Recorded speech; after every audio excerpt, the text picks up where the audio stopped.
Good day, everyone. My name is Ronnie Cast, and our topic for today is about online issues and harassments. So, for the series of the Runicad podcast, we'll be focusing on the online learning application, harassments, issues, and other events. No?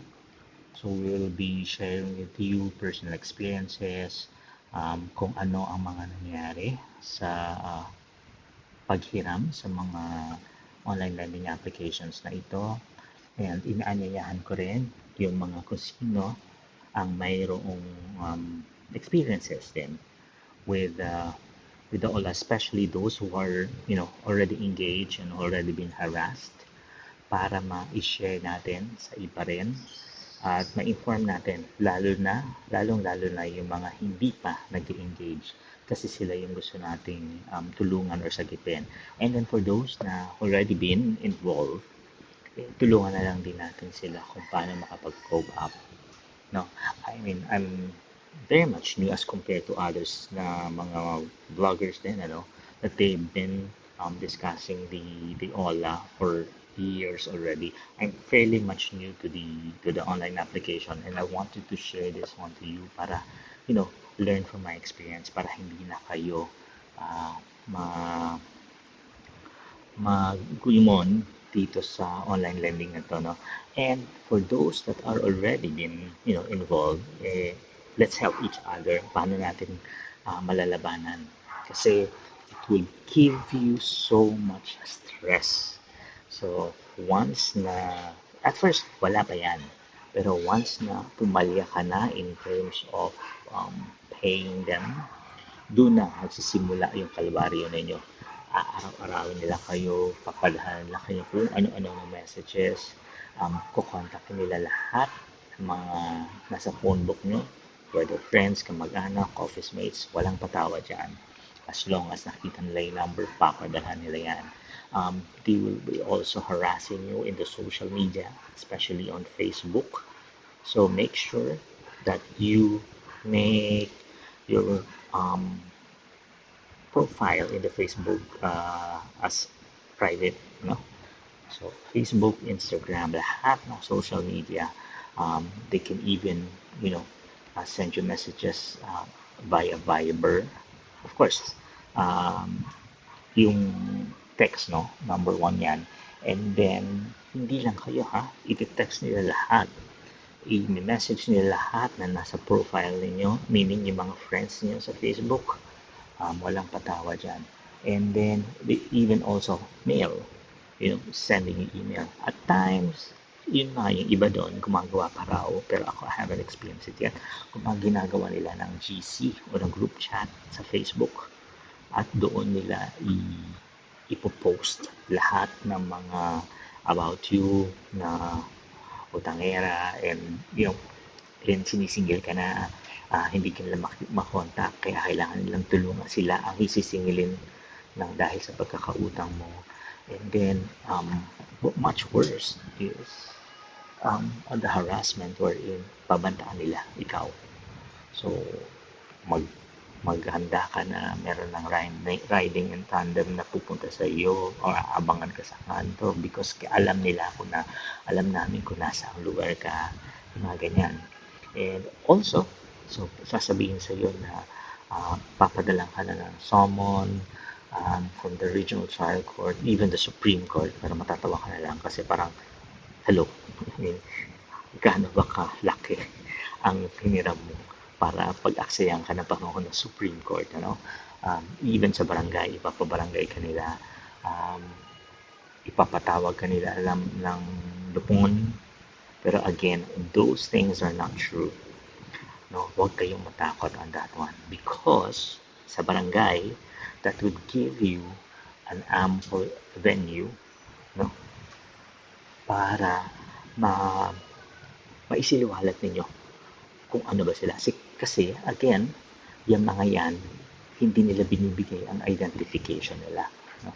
So, kailangan, so pag nandun na kayo sa barangay, if ever man mangyari, pero I doubt it, na bibigyan kayo ng both panig nyo ng panahon para makapagpresenta. And on your part, no, pwede mo sabihin, ano bang kumpanya kayo? Kasi willing naman ako magbayad, pero kailangan ko ng official receipt.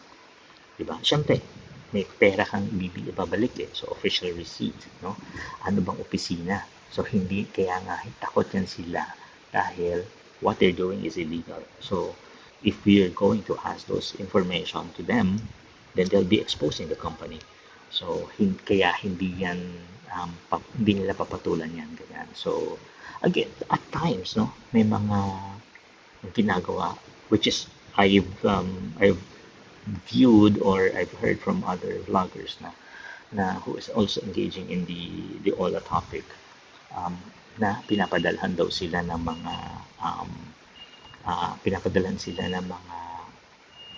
kabaong or some stuff or order tapos ibibigay ang pangalan mo and address ninyo at kayo babayaran. Yan. So maraming silang ways para makapagperwisyo. Pero again, hindi nila gagawin ang padaanin sa legal na pamamaraan sa kadahilanan na sa halagang 2,000-3,000 na hisisingin nila sa iyo tapos versus all those long long process of going into the legal disputes or legal matters, no, mas malaki ang kailanganin nila kasi hindi lang naman ikaw, so marami, so mas malaking funds ang kailangan nila. So that's why they will not opt to do that, yung legal ways. Kaya harassment ang kanilang way. So syempre, pag ikaw naman bago ka at hindi ka sanay sa mga ganito, so mahaharas ka talaga, mapipilitan ka talagang gumawa ng paraan para lang sila mabayaran. So yun din yung mga learnings natin na nakita at yung na-share din na narinig ko sa mga ibang vloggers. So daliin na makinig din, learn more about online application. There's a lot in YouTube who are sharing the same experiences. So I'm one of them. Would like to share with you para you learn from it.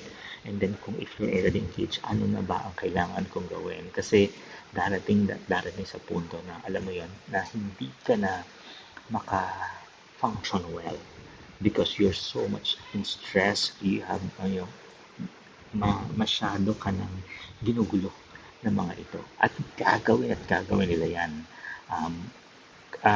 sa maraming paraan. So again, if those are legal entities, definitely hindi ganyan ang way. So meron silang pamamaraan for that one. Bibigyan ka nila ng demand letter, bibigyan ka nila ng options, payment arrangements, diba? Ayan. So those are the legals, and then all the documentations are done in a proper way. But for this one, hindi nila gagawin kasi mag-aaksaya lang sila ng panahon. And since illegal na sila, they will try to hide. So lahat na matatanggap mo, diba? Pag lalo na pag yung mga anonymous na nananakot, hindi nila lalagay kung anong company yan sila. So kayo, if you really wanted to get even to them, ask nyo kung ano ba ang kumpanya sila. Gusto mo kamang isettle, pero gusto mo sa paraan na kailangan kong pumunta sa kunyang opisina, gusto ko doon magbayad at para makahingi rin ako ng official receipts. So pag ganyan narinig nila, nako, wala kasi silang pansagot for that one, diba? And these one, and again, take note, these are collectors. Hindi sila parte, kadalasan hindi sila parte ng kumpanya. So kinukuha lang sila. And yung mga online lending owners ng mga ito are kadalasan hindi taga dito sa Pilipinas. Kung meron man, ito yung mga itatago or hindi sila kung meron man, so usually sasabihin nila sa'yo SEC registered sila, pero mga mga bogus din yung mga yan. So, again, hindi rin ma-check ng SEC kasi yung authenticity, no? Lahat, hindi naman yan isa-isa nila. Although, recently, there's a moratorium na hinihinto muna ng SEC ang pagre-register, no? So, again, let's wait for the government on ano ba yung mga actions nila towards this online lending, illegal online lending applications, no? Or online lending platforms. So, naglipa na yan sa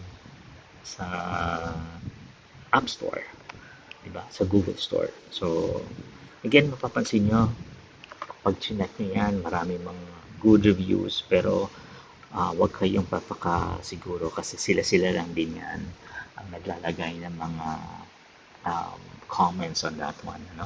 Meron, if you, because there's a um, way din sa mga ibang vloggers na, ginagawa nila, kinihingi nila ang tulong ng mga followers nila na i-mass report ito mga ito. So, isa sa yan sa mga susunod natin ng mga topics on how to mass reports, paano ba makita na sino-sino ba itong mga ito, ano ba ang dapat natin gawin pag once they have already engaged on that. Pero hindi natin matatapos lahat yan. So we'll have a series of the podcast on that one. So for today, no, gusto ko lang i-share sa inyo ano ba itong mga super loan shark. Ano ba yung mga common? I may not be able to address or give you all the list, but at least bibigyan kayo ng idea sino-sino sa mga ito. No? So meron tayong ditong CS Mom, si Digido, si Easy Peso, ePerash, Fast Cash, Fast Pera, Panpera, iPeso, Lemon Cash. Ito yung isa sa mga number 1 din na super maningil at saka super din magpatubo.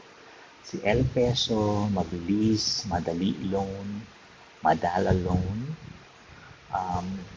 si Micro Loan, VIP, si Mocha Mocha, yan, isa ito sa mga grabe kung maningil at magpatubo. So si Manicat, Online Pilipinas, si Manicat, ayan, malaki silang magbigay, especially if it is a repeat already, pero grabe, like for instance, I requested for yung last ko na 15,000, so pero ang ibibigay lang sila sa 8,000. So di ba, halos kalahati kinain na ng tubo mo. So hindi siya, sasabihin nila sa iyo, those are interest, processing fee, service fee, handling fee, kung ano-ano mga fee, pero again, that's already a violation of the SEC, no? So that's why hindi natin sila ina-urge na mag-engage kayo sa kanila. We also have Pautang Peso, Pera Mo, Peso Go VIP, Peso In, Peso Plus, Peso Packet, Peso Zone, Peso Loan, Peso Online. Papansin, pare-pareho lang yan, ano? So, si PH Packet, si Pinoy Peso, ito ang isa sa pinakamatindi, no? So, I'll give you an instance here. Kasi I have a list of all these, no? And then, tinrack ko rin yung iba kung ano ba yung niloan mo versus ano ba yung binigay sa'yo. Diba? Like, so, 8,500, ito yung pinaka 8,500, pero ang bibigay lang niya sa'yo is 5,100. So, lahat na yun, yung 3-4 na yun, kung ano yung mga fees na yan, di ba? Pero, pag binalik mo yan, 8,500, di ba? Hindi yan yung amount lang na binigay niya sa'yo, dinisperse niya sa'yo. So, we also have Tita Cash, Quickla, Simple Loan, Suki Loan, Surety, U-Peso, Z-Peso, Zada. Ayan. So, ang dami. These are few of the few list lang, no? So, pero kasi sa isang kumpanya, marami silang iba-ibang OLA na platform, online platform na ginagamit. So, iba-iba mga pangalan yung mga yan. So, again, with the succeeding, kukuha tayo ng mga ilang online platforms here, and then we will provide you kung magkano ba ang hiniram mo, magkano ibibigay sa sa'yo, at how many days, and majority of them will only give you 7 days sasabihin nila sa'yo, pero technically it's only 6 days. So, kawawa. And then, kawawa tayo dyan. And then, ang ibibigay, ang babayaran mo kung minsan, mas mataas pa doon sa hiram mo.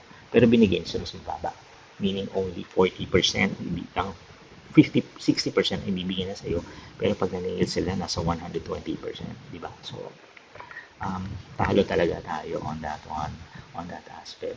So, again, on my next podcast, we will have the same, no? All issues and harassments, but we will be tackling siguro bibigyan natin ng mga highlights yung mga iilan dito, especially those na nangaharas talaga and those that are really active in in harassing you in the social media platform.